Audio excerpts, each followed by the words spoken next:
have to do this all in real time with no delete button. So it was. It's like live TV, basically. Yeah, exactly. Only worse. It's it's like a live TV telethon. Yeah. Where are you from? From Michigan originally. Michigan. Okay, St. cool. Louis now. Okay, nice. Yeah.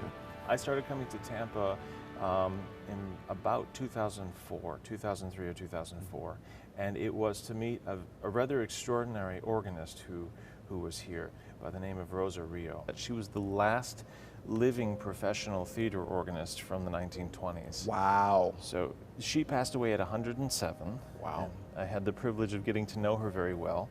And one of the reasons I made an effort to meet her was I really wanted to focus on the unique American musical traditions associated with the theater organ.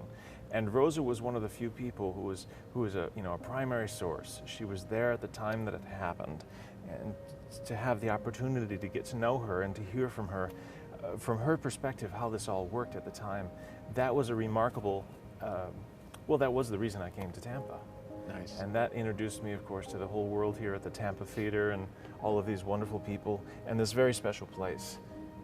They have worked hard to preserve not just an instrument, but a whole culture associated with how a whole silent film culture, really. Of those 7,000 or so instruments, there's only a couple hundred left, and this is one of fewer than 40 in its original theater.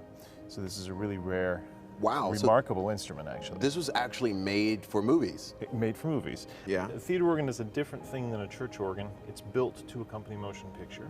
What are you going to be doing for the people here at the Tampa Theatre this weekend? Well, this is a very special film, Hunchback of Notre Dame. It was an enormous production in 1920. So it's really worth seeing in terms of the cinematography and just as a piece of historic film. But what I'm doing with that is providing a live score. And the easiest way to explain that is I'm assembling a patchwork quilt musically.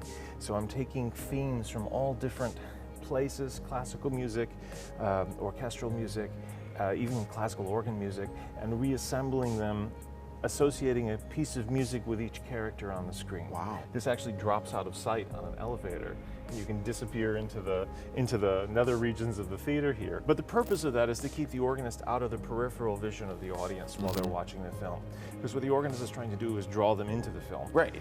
These are very rare machines. There are only a few hundred left anywhere in the world. Wow. And to have one which is really the original organ in its original theater, although it has seen some changes over the years, it's still one of the few places in the world you can watch this film and still have the same emotional response that the original producers intended.